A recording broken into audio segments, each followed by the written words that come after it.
everyone, and welcome to another episode of Getting Hammered. I am your host, Mary Katharine Ham. I'm here with my co-host, Vic Mattis of the Washington Free Beacon, back from warmer climes to this frigid mid-Atlantic. We won't begrudge him. We are over-caffeinated and underprepared. As always, we're your morning show for any hour. Thanks for being with us. We got a lot of news today. The new year is just really rolling along. We not in the greatest way, frankly. We've got natural disasters. We've got terrorist attacks. We're going to talk a little bit about Carter's funeral and some free speech as well. But before we get to all of that, how's it going, man? Hello, Mary Katharine. It's going fine. And I don't think my family begrudged me either when I arrived from my little journalism conference, which was very lovely, down in Palm Beach. So the weather, it was chilly down there. It was like 54 in the morning until it reached 70 later, with the sun, because it burns off all the clouds and then it becomes a lovely day. Right. But that was hard on you, I that imagine. was hard because, you want to go to the beach in the morning before the various panel discussions and such. But, I managed, and I'll tell you what, I made it up to my family. First of all, I did send them a lot of photos, and I'm sure they loved that while the snow was coming in, to see photos of here I am, downtown or palm trees. Kate's out with a shovel. Yeah, Kate and my son, they're just shoveling out, And oh, by the way, here are these lovely photos. But you know what? I brought back some hotel soaps. Oh, well, all is fine. Right? Then. Okay, so my question to you, Mary Katharine, and it was a lovely hotel. When you go, you travel a lot. Right. Do you take things? I mean, I think that it's okay. We'll take a chance here that you won't be prosecuted for taking things from a hotel room. What do you take things, and if so, what?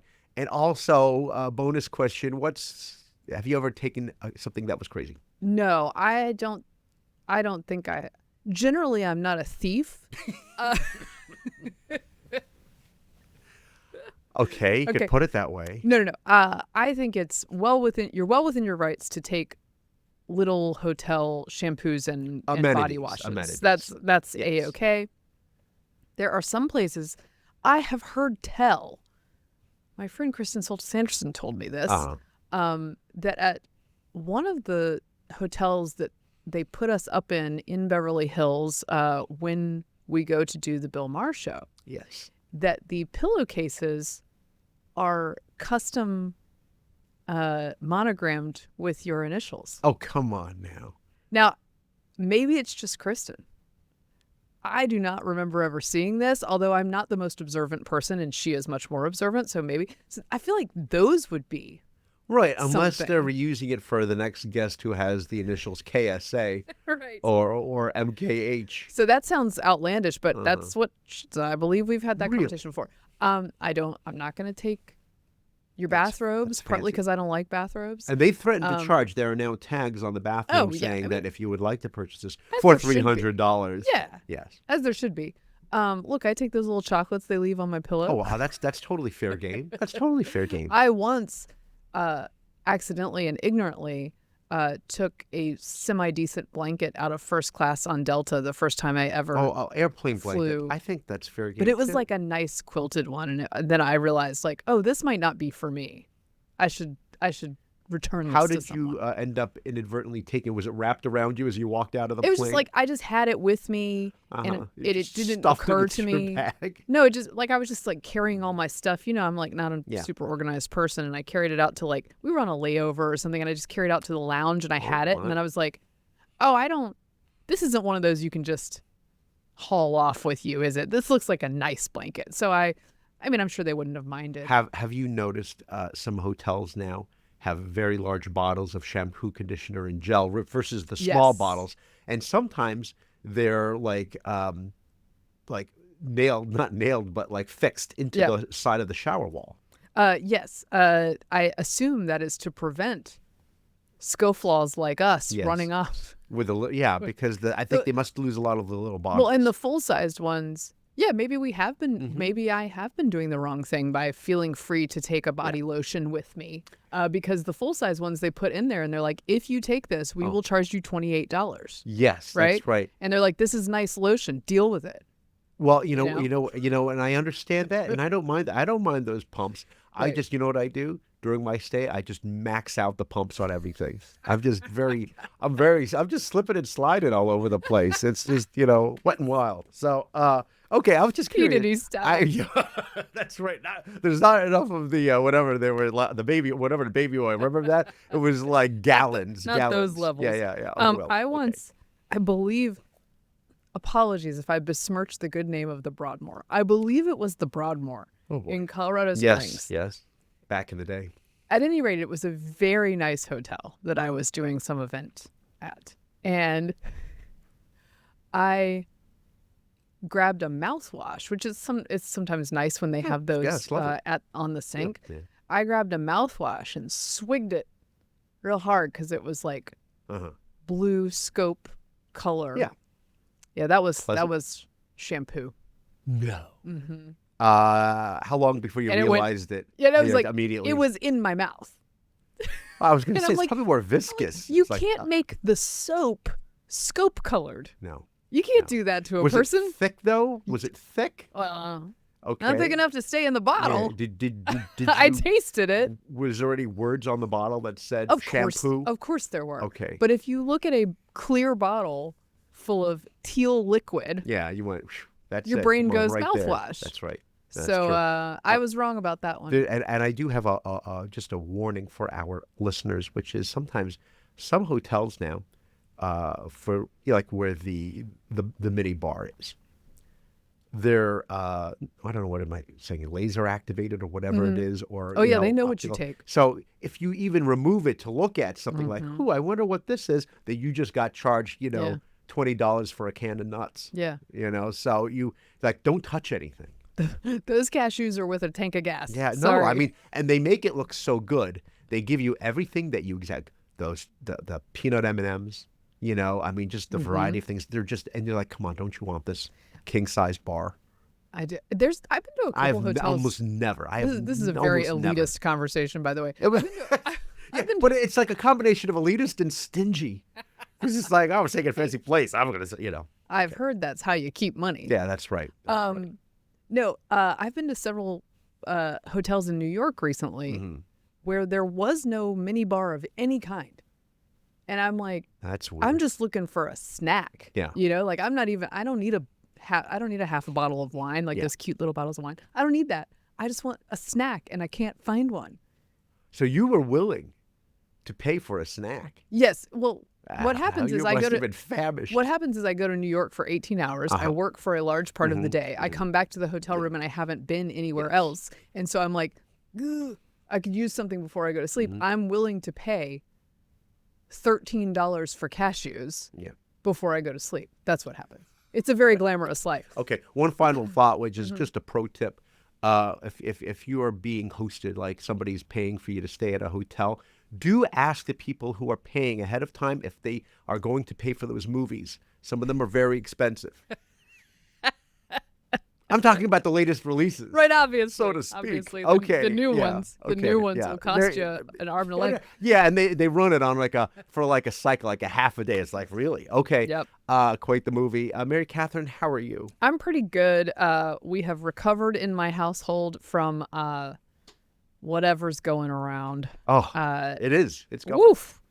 The norovirus. Is that what it is? Maybe. At any rate, it was a scene. The Exorcist was happening in our house. Same with me. I did not anticipate that I could avoid getting it, as I was on cleanup duty for several other small humans. It was also both Steve's and my youngest's birthdays this week, so they had somewhat tempered birthday celebration. Although I will say, this birthday celebration happened before everyone got sick, which on one hand was good news. On the other hand, made me regret having made the bright red frostinged Spider-Man cake for everyone to eat. Oh, yeah. Yeah. It reappeared later in a sequel? The consequences. Yeah. Spider-Man 2. It was a good one. Yeah. The upchuck. Really. So it made me regret that decision, although the cake looked great. Can I tell you guys my hack real quick for all of you guys who are like, should I do a homemade cake for my kid for their birthday. And sometimes I'm inconsistent on birthdays. I know that'll surprise you guys. But I think it's good to be inconsistent on kid birthdays. Sometimes they get a big to-do. Sometimes they don't. You know, it's whatever works in the family schedule. I'm glad you said that's the inconsistency. Not sometimes I remember, sometimes I don't. I thought you were going to say that. No, I remember that. Oh, okay. But it's just a matter of how much we have time to celebrate or what have you. Yes. And those early January birthdays are hard. So I do try to put in a little extra effort to be like, I promise we love you. On even the though heels of Christmas. everyone's so burnt out. Yeah, burnt out. Everyone's so burnt out. But here's my hack for a homemade cake. A tube of cookie dough. Cook it all at once. It takes 15 minutes. It makes you a giant rectangle cookie. Like yay thick, half an inch thick. Then, not when it's all the way cool, but when it's mostly cool, you can cut it into whatever shape you want. Red, white, and blue frosting. You got Captain America. You got Paw Patrol. You got Spider-Man. Spider-Man, yeah. You can add the red and white and make you some pink. You can do all sorts of things. And the cookie cake is very forgiving in cutting shapes and adding to it and frosting it. And so I have done now a Paw Patrol badge for the 3-year-old and the Spider-Man cake for Steve and the baby. Yes. I said, Steven, I don't think you care about Spider-Man, but like, are you okay with the Spider-Man? Well, yeah. He agreed. He's a bigger build than Spider-Man. Spider-Man is more nimbly. It's true. Yeah, it's true. wiry.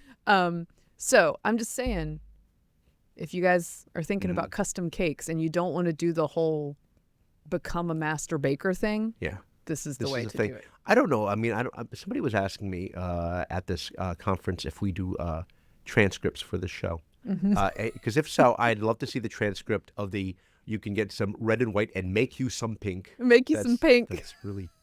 Again, this will backfire on you literally if you have a stomach flu. Wow. We're really off to the races on this show. Sorry. Look, y'all, a lot of our listeners have children. They do. They can relate. We're not being sensitive here, and I'm actually euphemizing quite a bit. Yeah. Then I was stricken with the virus.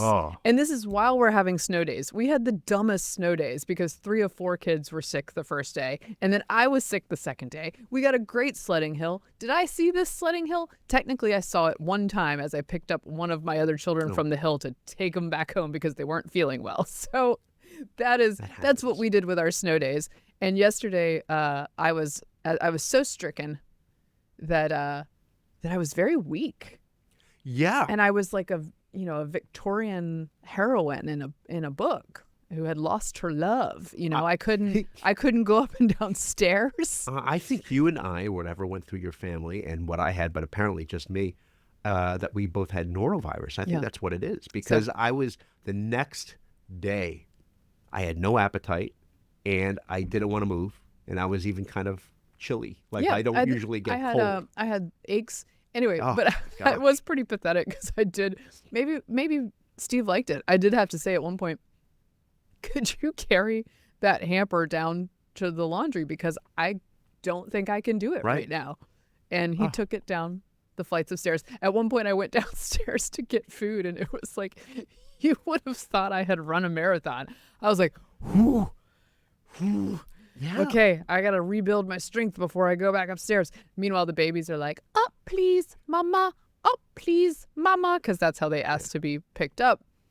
And normally, if they ask nicely like that, mama picks them up. And I had to tell them, mama can't do it right now. I'm too weak. I'm too weak, babies. Yeah, and I certainly can't do 2 because sometimes they do insist upon that. The 2 at the same, that's like a brief moment. I call that both babies. It's very exciting. Yeah, I think it's exciting for them because then they see each other, like what's happening. It's a lot of, or they hit each other because they're like, I was supposed to be picked up by mom. At any rate. That's what's going on. Good. Anyway, we had some extended chit chat today. I'm glad you're feeling better. It's good. I'm coming. Yeah, I'm coming back. You know who else had chit chat? Yes. Over at the Carter funeral today at the Washington National Cathedral.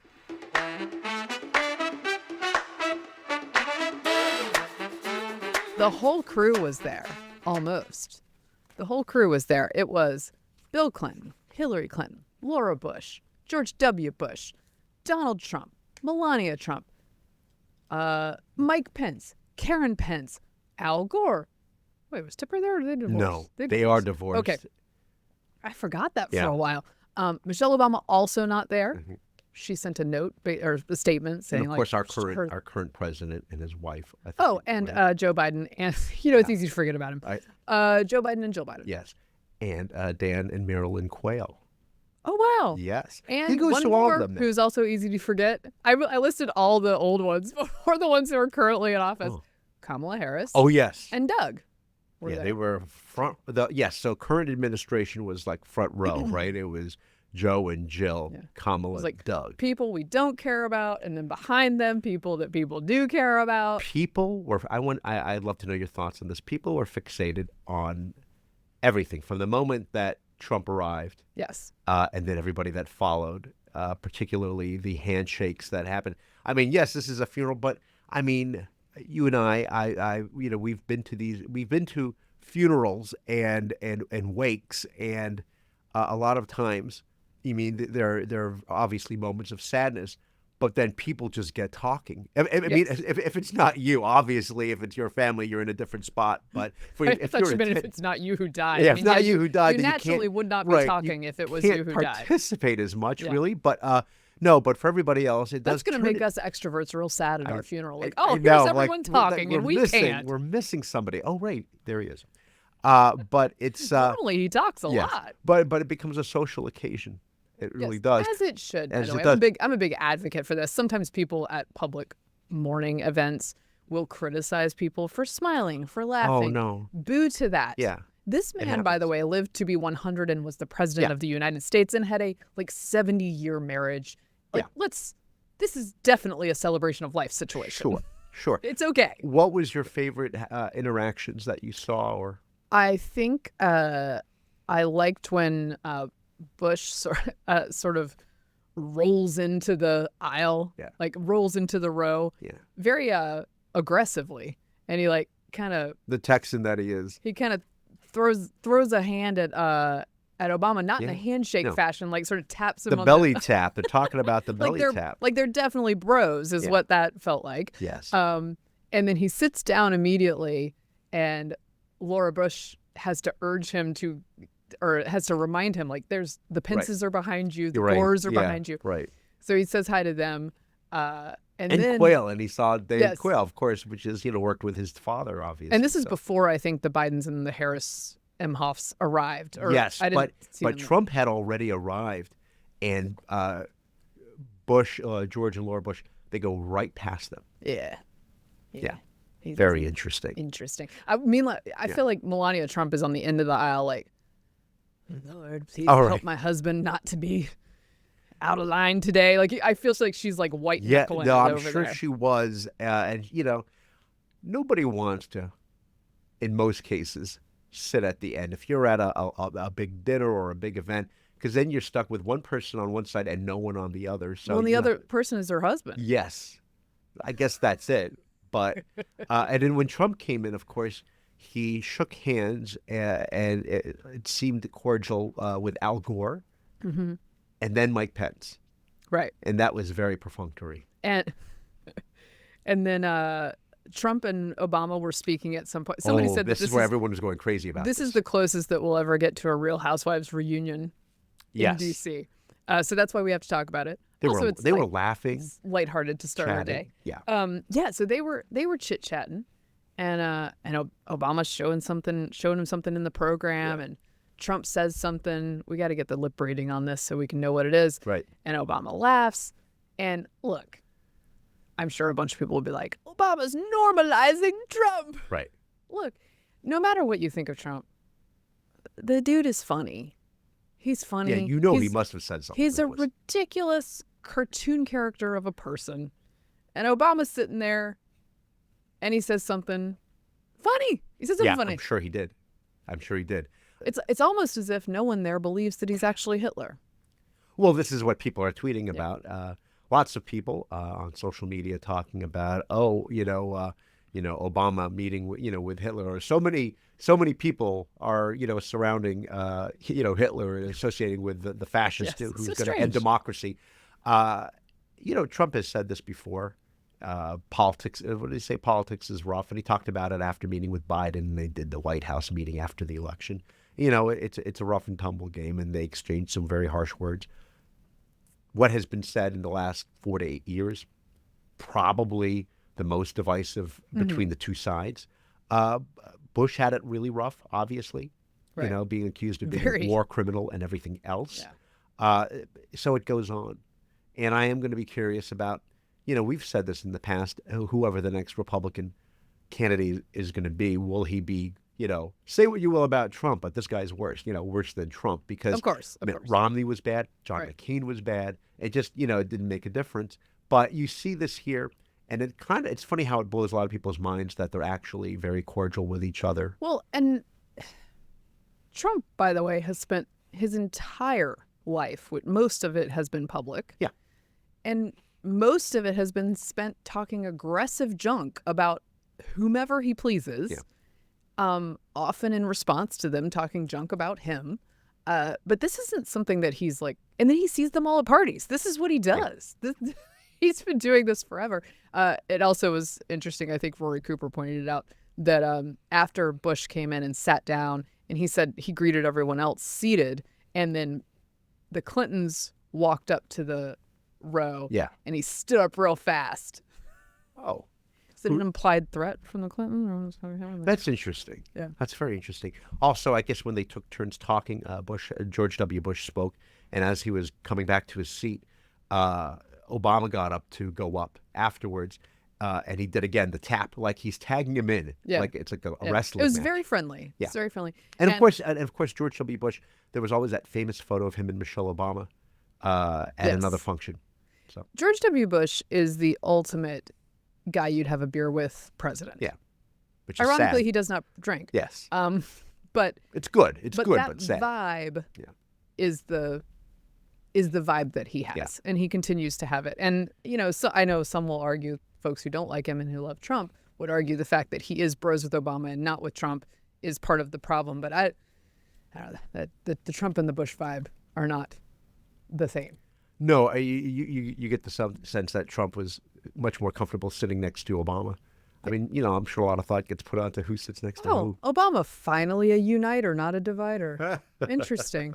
Now, what do you He's finally done it. What do you think about the rest of the program, Mary Catherine, for the Carter funeral? I did not watch it closely, although I was bumped from TV, so I was listening in a bit. They're like, we're going to take the funeral, but maybe you. And I was like, we're not going to take me. So I was listening a bit, and I did hear one speaker praising Carter for being the deregulator of the airline industry and beer, all true, trucking, and all sorts of stuff, yes, very important stuff, which I actually appreciate very much, although overall I'm not a Carter legacy fan. So I heard that, and he also was praising him for setting the stage for America to become a great oil and gas producer. So I assume whoever that speaker was a Republican. And boosted defense, just a little too late. I don't know who that speaker was, but I know that there was a musical number that was interesting. The hymns were beautiful. I was listening to the hymns. And of course the "Strong to Save" the naval hymn. Oh, that's nice. And he was a Navy. He was an Annapolis guy, as you know. Yeah. But there was another musical. What was that? I believe Garth Brooks and Trisha Yearwood sang it, didn't they? Great duet. And they sang "Imagine" by John Lennon. Oh, that lovely religious hymn. Jimmy Carter, famously a devoted Christian. Yes. "Imagine" an interesting choice, Or although evangelical, apparently rather. he picked it. Yes, I that's what don't they like say. that song. I don't like it. Okay, a lot of people like the song, and I get it, musically speaking, right? It's a beautiful sound. Yes, the sound, the chords. I don't love the sentiment. The chords are so good that I learned to play those chords when I was younger, because it's Lennon was a musical genius, and it's very good, and he has a good ear for this. And you wanted to know the chords moving. so that you too could lead us into the godless utopia. Well, then you by start playing listening. them. You start listening to the lyrics, and it's the opening line, or whatever. Imagine, or at least close to the opening, which is "Imagine there's no heaven." And wait a minute, what? And above us only sky. Oh, great! And It's not a great song. Imagine all the people living speaking. for It's messed up. today, which is like, I think, Yeah. certainly despite my disagreements with him, Carter was a person who believed in heaven who was not living for today. So it's just, that's an odd one. In some ways, John Lennon lived for today when he and Yoko were on the rocks, and then she suggested that maybe he'd get together with her other assistant, the younger art assistant, and then that got a little bit out of control. Yeah. As these things kind of do. But Lennon, it's so funny. You know, one of the other, obviously created a lot of music. One of my favorite Beatles songs of all time is Day Tripper, and that opening riff, Lennon came up with that himself, and in an interview in the early 70s, totally dismissed it like, yeah, whatever. It was like no big deal. And it's a great song. It's one of my favorites. It's not even on an album, and it's like a great driving song. And yet people always think about Imagine. And here's the weird thing, Mary Catherine. I don't think it's not that unusual in certain places, like this kind of a church, to play that John Lennon song. Right. So my father-in-law was briefly a member of a men's chorus up in Connecticut. Right. Something to do. And they had their Christmas chorus performance. Okay. And they're all sitting there, might have been in a church. And sure enough, besides the general, regular, traditional Christmas carols, they sang John Lennon's Imagine for Christmas. And you should hear my mother-in-law go off on this. And I'm with her on it. It's ridiculous. Honestly, Octopus's Garden would be more appropriate. That's Rocky Raccoon. Yeah, right. Anything from Revolver. Right, yeah. Revolver, Rubber Soul, White Album. It's just anything, Yeah. really. Yeah.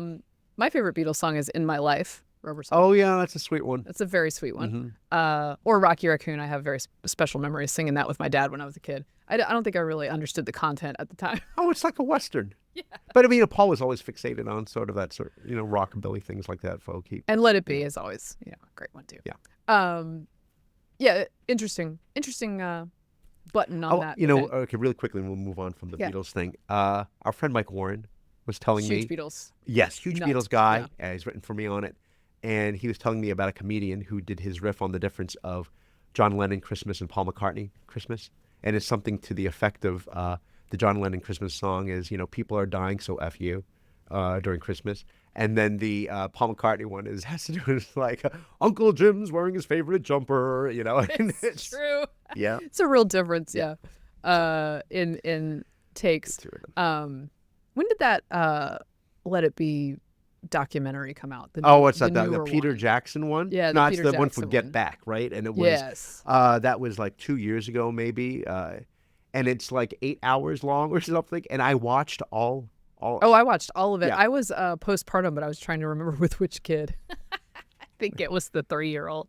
Anyway, I enjoyed watching It's all good. of that. 3-2-1. Paul McCartney is also good on Hulu. I was a big Beatles nut as a child. I still kind of am. Obsessed. Yeah. So anyway, Okay. Well, there are other Beatles songs I would have preferred, but could it have wasn't up played. to me. Yeah. It's not up to Including Let It Be. Another good one. All All right. right. Shall we talk about the fires? Oh, boy. Oof. Yeah. Okay. So out in California, in Southern California, frankly, large parts of LA and the surrounding areas being eaten up by fires. It had been very dry. The Santa Ana winds were coming in. That's it. So 100 mile an hour. 100 miles an hour at some point, like hurricane level winds overnight one of these nights. I don't know the current stats, and they'll change by tomorrow anyway, but at one point it was 5,000 acres of fires. Yeah. Pacific Palisades neighborhood, Malibu. Pacific Palisades itself almost completely devastated. 1,000 structures, they're saying, taken out. Malibu, many of the old historic places that you would go to eat in Malibu, destroyed. A lot of expensive homes there, obviously, as well. These are places where very well off Pasadena, too. Famous folks, Pasadena, Brentwood. All levels of no discrimination. Live, and it's just devastating. I mean, the scenes are terrible. Biblical in the way that the destruction was in western North Carolina. It's hard to watch And 5 people have died thus far. I fear that number will go up because these are very fast moving. A lot of things in a fire can kill you. A lot of things in a fire with hurricane winds, hurricane force winds can kill you. There are unbelievably and appallingly people starting new fires. Yeah, there are charges of arson. There are charges of arson going around. There are people on tape doing this in other areas of LA. Folks have been, I think, 100,000 people ordered to evacuate at this point. Of course, that comes with its own problems because there's congestion on the roads. The evacuation out of Palisades Park was quite late and hectic. As a result, many people left their cars on the road, making it hard for emergency vehicles to get through. But just think about this mindset when you have to abandon your car in the middle of a road because you have to run on foot from a fast-moving fire. So just really, really sad stuff. And air quality, I mean, obviously. Oh, and there's that as well. Really, really sad stuff going on in LA. And I love LA. I love to visit there. I always have a great time there. So it makes me very sad for everybody who's going through this. James Woods, the actor, was tweeting about it as it was happening and has been on CNN. He lost his home. Billy Crystal lost his home. Many notable people, but also many people whose names we won't know. Of course. Equally sadly lost their homes. But we're on like day 3 of this story. Some of the fires have valiantly been contained. There was one in the Hollywood Hills last night that they feared was going to get down to like very major landmarks that seem to be contained or controlled quite quickly. There are firefighters doing a hell of a job out there every day. I'm sure around the clock, pilots trying to get mitigation measures in there. Man, it's a scene. It's very complex because how to contain or how to deal with a fire. Forget about it. We'll talk about this in a little bit about the preventative measures that could have been done, and we'll talk about obviously people and policies who should be held accountable. But in terms of fighting the fire, I mean, because you have, and Virginia Postrel has written about this in the past, you have your traditional sort of forest fires and wildfires, and that's where you can do things like these controlled burns versus, which is better than fire suppression, if you will. And it's things that have been done for ages, right? And you saw less of that. And the need to clear out brush. A colleague of mine who grew up here in the Free Beacon, but he grew up in Encino, his family's still in California.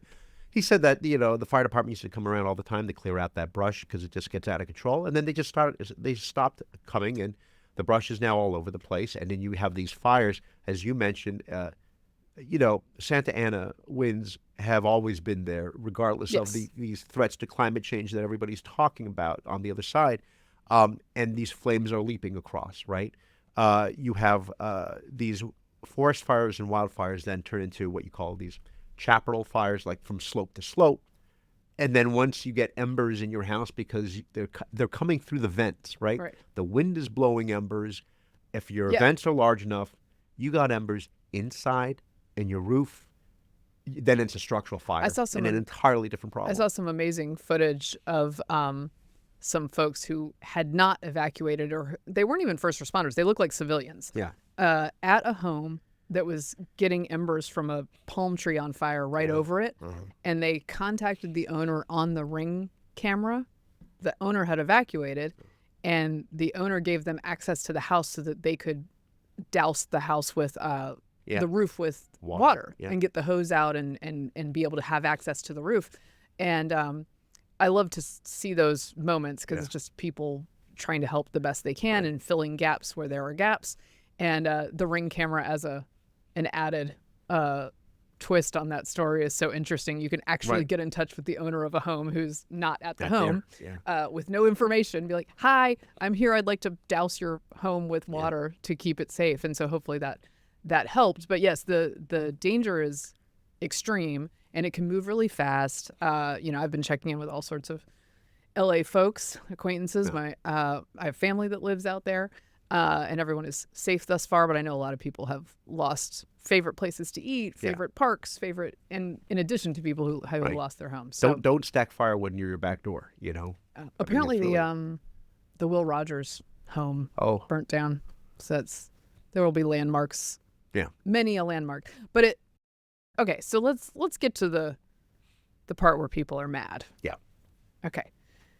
While people are fighting for their lives and property and all these things, it is interesting also to watch what people pick up and leave with, Yes. They've got the things that are important to them. I think I was seeing Melissa Rivers, Joan Rivers' daughter, who I believe lost her home or at least had to evacuate quickly.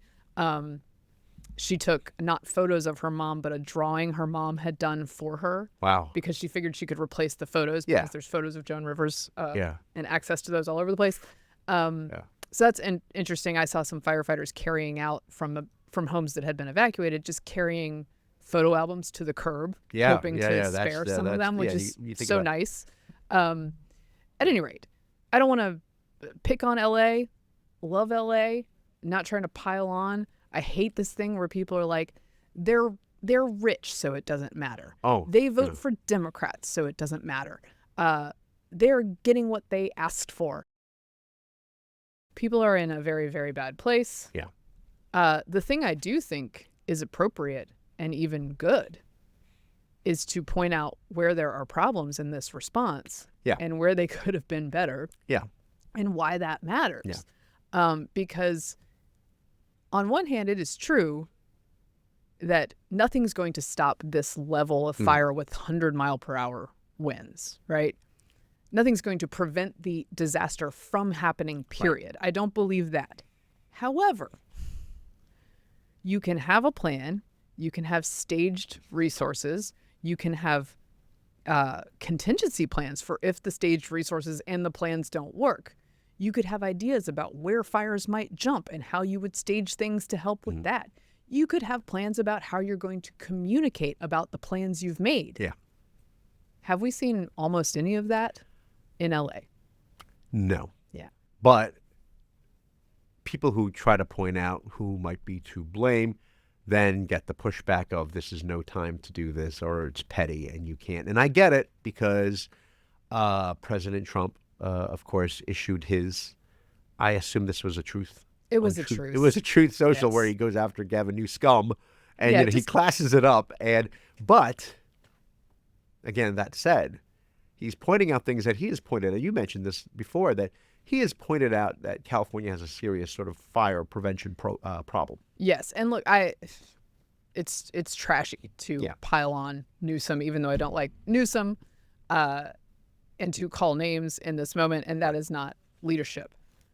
He says Governor Gavin Newsom refused to sign the water restoration declaration put before him that would have allowed millions of gallons of water from excess rain and snowmelt from the north to flow daily into many parts of California, including the areas that are currently burning in a virtually apocalyptic way. It's a little hard to do causality at this point because we're very early in this, so be careful about that. However, Trump has been interested in California water and fire management for a while. He likes California. And he talks about it. He talks about the weather, everything being perfect. I think because he's like very familiar with all the magnificent properties of California and the beauty of the landscape, and this is his business.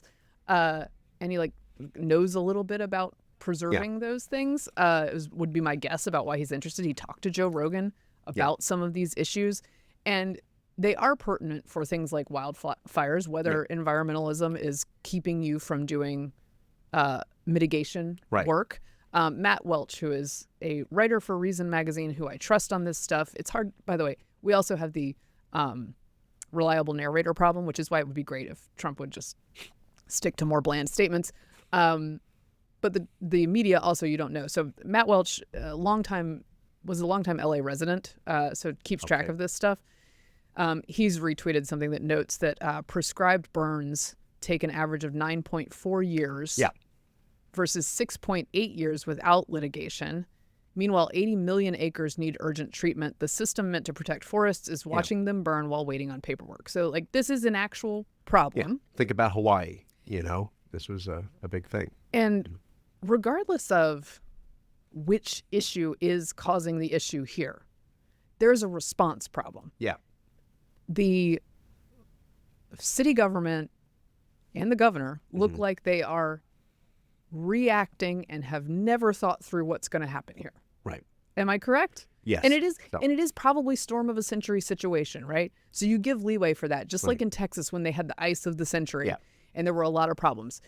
It's a giant anomaly in its size, but it's not an anomaly in that it happened. You knew something was going to happen. right. And meteorologists had been warning for some time that, the Santa Ana winds are coming and there's the potential for really bad fires because of all the wild was very brush and dry. the small trees, and it's very dry. So this is something to look at. At the same time, Los Angeles Mayor Karen Bass, she cut $16.7 million from the fire department budget, right? Yes, and by the way, I did try to run that down because the controller of Yeah. LA City posted a graphic that indicated this Yeah. $17-ish million cut from the budget. And I tried to figure out, is that like a Washington cut where there was a proposed budget and they didn't get as much as they wanted? It does sound like it was an actual cut year over year Yes. in their budget. It was a small percentage Sure, of their it's a budget. small, So it is a small percentage. That's true. That said, they did spend money on electric fire vehicles. Yeah. And also, the Free Beacon just had a story out. When you're listening to this, it came out yesterday, which is we obtained a memo from the fire chief to the mayor from December 4, warning that these cuts could become a problem. Yeah. And suddenly you have a situation where, there's no more water in the reservoir, right? There's no more water coming out of the fire hydrants because there's no pressure from the water towers. And people are looking for answers. Yeah. And aside from the mayor, we could talk more about her in a second, there's, the head of the Department of Fire and Water, which is who's Janice Quinones. Right. She took over and is making a salary of over $700,000. That's pretty astonishing. It's 70-something percent higher than her predecessor. And wow. Yeah. So anyway, 72%. Well, she makes $750,000. You'd think someone who is getting paid that amount of money might have some answers about why hydrants aren't working, but right. She didn't really. She just explained, there was a lot of demand, and therefore. Now, again, there was a lot of demand, but it seemed like what's the second part of the plan, right? What's the second part of the plan? I'm going to go in order of public officials / public figures who put a face on this and were talking about it. First up is Rick Caruso, the billionaire real estate developer who ran as a sort of moderate Republican independent against Karen Bass for mayor. Why is he the first voice, Vic? Well, it's because Karen Bass was out of the country. Mayor Karen Bass was out of the country, and we'll get to that in a second. Here's Rick Caruso talking about his experience because he owns and develops land in Pacific Palisades. I believe a relative of his lost her house, maybe his daughter. We're trying to battle this. There's no water in the Palisades. There's no water coming out of the fire hydrants. This is an absolute mismanagement by the city. It's not the firefighters' fault, but it's by the city. And I'm going to be very honest. We've got a mayor that's out of the country, and we've got a city that's burning, and there's no resources to put out fires. So if you look at your pictures, you don't see the firefighters there because there's nothing they can do. And it looks like we're in a third world country here. Mm-hmm. And we've got a lot of tough questions that we need to ask the mayor and the city council and our representatives and the county representatives. Why didn't you work to mitigate this? What was your brush mitigation program? I heard you earlier talking about it's been dry because there hasn't been rain. That's not the biggest problem here. The brush up in these hills that are controlled by the city and the county, I would bet you that if they haven't been handled, mitigated, pruned, removed for probably 30 or 40 years. This was a disaster waiting to happen. And what's predictable is preventable. And who's paying the price are all of these people in their homes and their businesses tonight. Now, we'll rebuild. But the majority of this community is going to have a tough time rebuilding their lives. I mean, correct. Yeah. Can I real quickly play? This is about a minute long. This is a local LA anchor trying to debunk Caruso until he hears from his own reporter on the ground. You got to have water. And my understanding is the reservoir was not refilled in time and in a timely manner to keep the hydrants going. So that's a failure, whether on DWP's part or another city agency. But this is basic stuff. This isn't high science here. And it's all about leadership and management that we're seeing a failure of. And all of these residents are paying the ultimate price for that. Despite what you have heard from Caruso, no firefighters have told us that they are running out of water. So he plays the Caruso clip, and then we cut to... And let's go out to Gigi Graciette. She is live in Pacific Palisades. I know your signal's not the best, but Gigi, what can you tell us? Well, firefighters have told me they have no water on this block, and you may be able to make out the ember storm that we're in the middle of right now. It was happening. Yeah. It's a real thing. Up next, we have public figure Steve Guttenberg. He was on air. You'll notice neither of these people are elected officials. Hold on. No. Let's see what Steve Guttenberg has to say. Palisades Drive, if anybody has a car and they leave their car, leave the keys in the car so that we can move your car so that these fire trucks can get up Palisades Drive. Yeah. What's happening is people take their keys with them as if they're in a parking lot. This is not a parking lot. Yeah. We really need people to move their cars. So if you leave your car in Palisades Drive, leave the key in there so a guy like me can move your cars and get them up there so that these fire trucks can get up there. It's really, really important. Thank you for talking to us live, sir. What's your name? My name is Steve Guttenberg. Steve, do you live in this area? I live in the area. I live right up the hill, and thank goodness everybody back. But I have friends up there right now, and they can't evacuate because it's stuck on Palisades Drive. Yeah, and you're an actor. Yeah, I'm an actor. Okay, now you look familiar. You look familiar to me now. Yeah. So, sir, do you have family up there? I was just talking to that gentleman. He has a mom who's stuck up in the hills. Yeah, there are people stuck up there. So we're trying to clear Palisade Drive, and I'm walking up there as far as I can, moving cars. But people leave don't take their keys with them as if it's a parking lot. There are families up there. There are pets up there. There are people who really need help. Hasn't this reporter seen Police Academies 1 through 6? Okay, now he wasn't in all 6. Come on. Mahoney. He wasn't in all 6. Mahoney, a 3 Men and a Baby. Diner. Yes, Steve Guttenberg, an icon. Cocoon. And an LA reporter, I feel like, should know who Steve Guttenberg is. Nonetheless, Steve Guttenberg, currently local hero and great comms, getting on the TV, he's telling people what they should do. Yeah. This is a tip, by the way, that should have and could have come from government officials. Right. Hey, you're evacuating. Let me tell you what to do should that go badly and you're leaving your car behind. Okay, so there's that. Then we have... Governor Newsom shows up. Oh, boy. You want to hear what he has to say? He's asked about the hydrants as well. What is the situation with the water? Obviously, in Palisades, ran out last night in the hydrants. I was talking to the firefighter on this block. They left because there was no water in the hydrant here. The local folks are trying to figure that out. I mean, just when you have a system that's not dissimilar to what we've seen in other extraordinarily large-scale fires, whether it be pipe, electricity, or whether it just be the complete overwhelm of the system. I mean, those hydrants are typical for 2 or 3 fires, maybe 1 fire. You have something at this scale, but again, that's going to be determined by the local authorities. And I just want you to know, for the record, I am not a local authority. So. Yeah. Okay. On one hand, emergency management is better in the hands of locals. However, he is the governor of this state. Yeah. This is a giant city in his state. There is a problem. There's a vacuum because, as we mentioned, the mayor is in another country. Yep. So Gavin Newsom has the opportunity to come in and be a leader, to say, why is there no water in these hydrants? How can we fix this very big problem to give people the basics, this is the thing that gets me. It's like you're not allowed to complain about not getting the most basic service for the most taxes in the entire United States of America. Yeah. Right? I think you are allowed to complain about that and point it out. So Newsom comes in, and what really makes it is that he throws his arms up. Like it's a shrug emoji. Right. And our local officials are going to have to figure that out. And, okay, I got to go back up north. Like, are you not curious about what's happening here? Yeah. Yeah. And then finally, we have LA Mayor Karen Bass, who came back from a taxpayer-funded trip to Ghana. Yes, to she's the part of a inauguration of the Ghanaian leader. 16 hours from here. It is notable that she left while there was a warning of this condition. Yeah. She knew she was going to be a 16-hour flight away this week. She went anyway.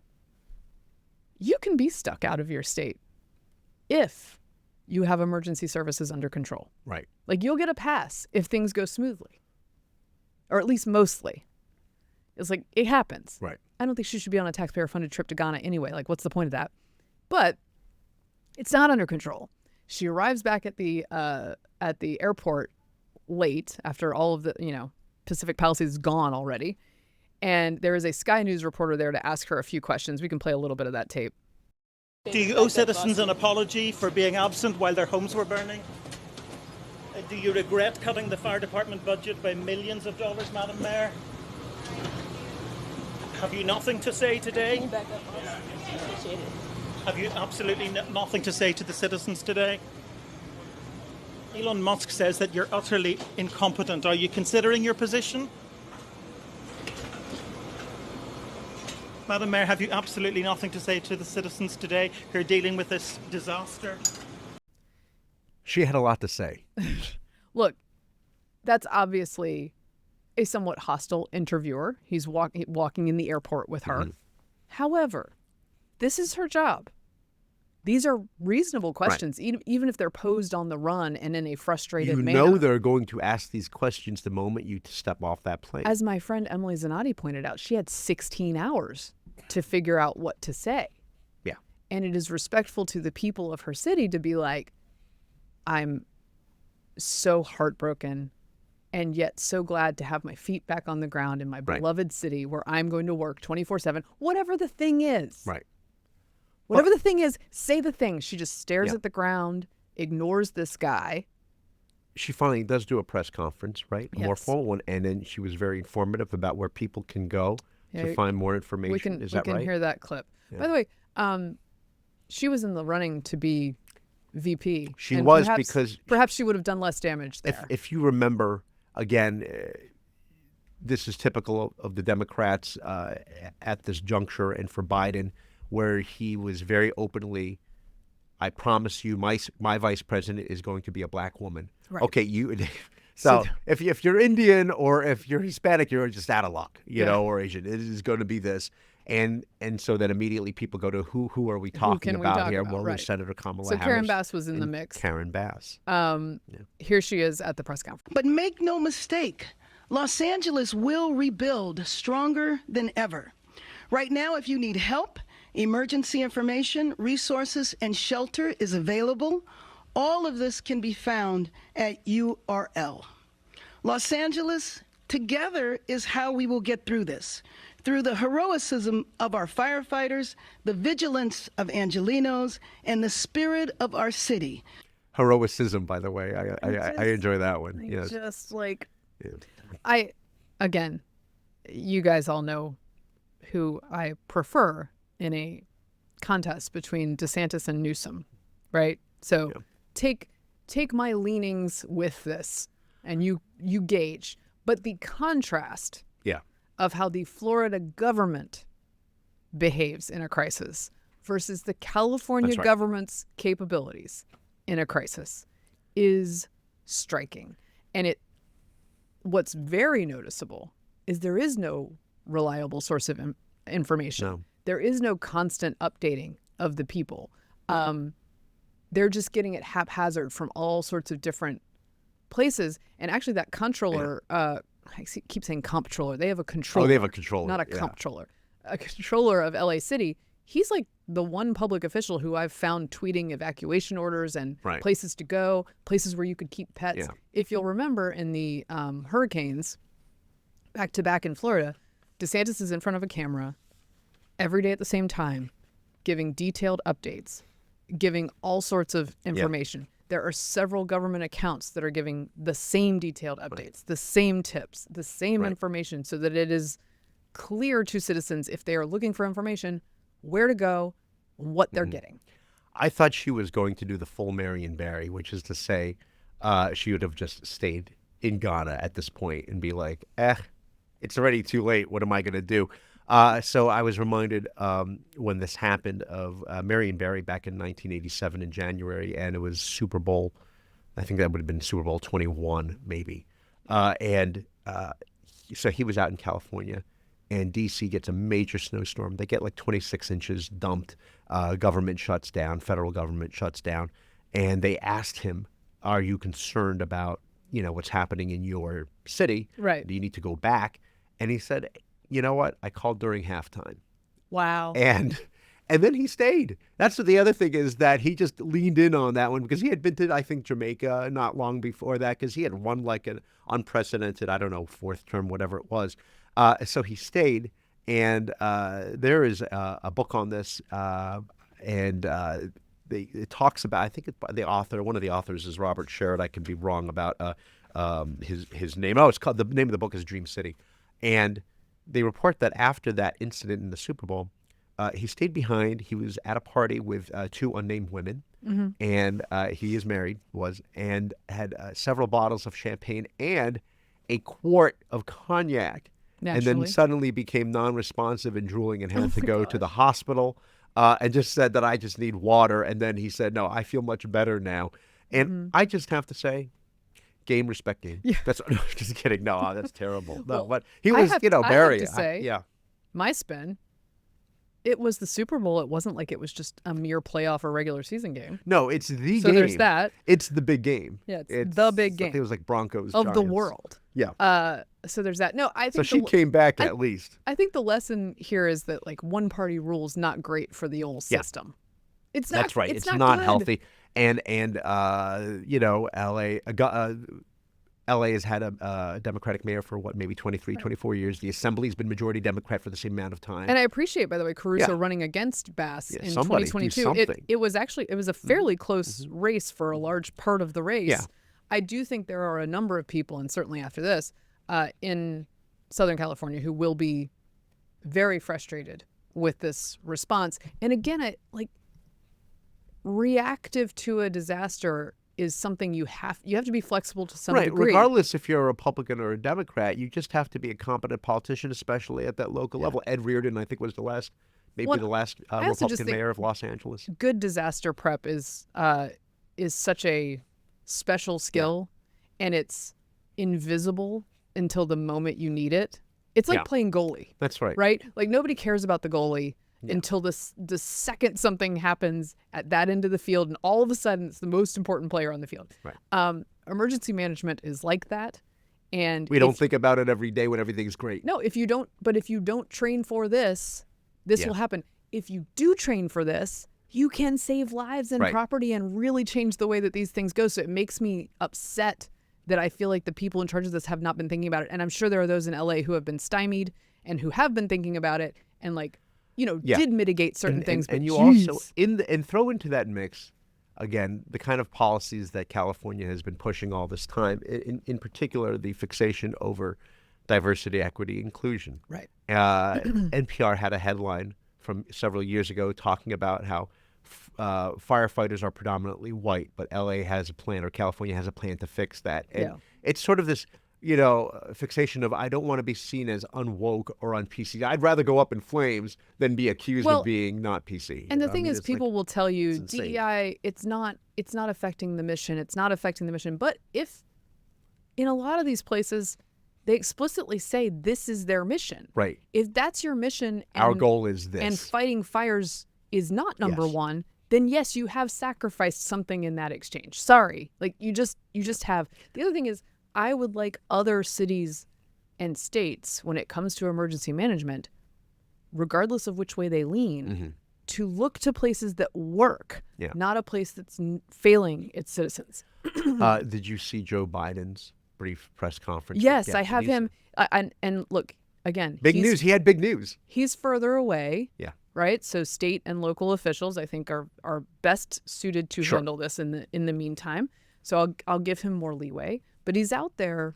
He went out for an event at first, and then the event was at least truncated, and he ends up talking to Newsom.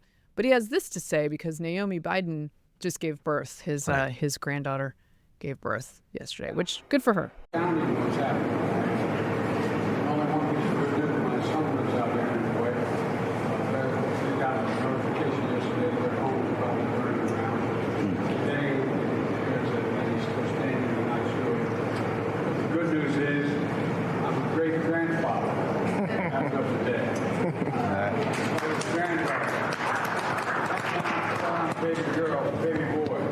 So I remember this day for a lot of long. Thank you, Brett. He does a bit of the briefing, and then he says, but the good news is I became a great-grandfather today, which I think we can all agree is maybe not the most reading the room soundbite. So bad that Gavin Newsom's reaction, he knew that that's might have the potential for it coming off as tone deaf, and he gives the gentle clap. The room was like, yay! By the way, as a friend pointed out, the birth of this baby makes Hunter Biden a literal grandpa. So if we could just stop talking about how we can't talk about the president's kid. The president's child. He's a grandpa now. Yeah. He has a grandbaby. So, that was Biden. You wanted to mention Western North Carolina. Yes. So speaking of places where, the public entities have failed folks, I just wanted to note in Western North Carolina, where it is very cold and people still don't have housing in many places. And frankly, FEMA has not done a good job of getting resources to people. And the people on the ground there are still like waving flags about this and saying, hey, please pay attention to us, which is another difference, by the way, that I should note. Was there ever a major anchor on the ground in Western North Carolina? Because Anderson Cooper's on the ground very quickly in LA. Yeah. David Muir of ABC News was on the ground. Looking good, too. He looked very svelte. Well, he took his custom ABC firefighter jacket and tailored it by putting clothespins at the back of it because... I haven't seen that since Bill Murray in Lost in Translation, by the way. It's classy.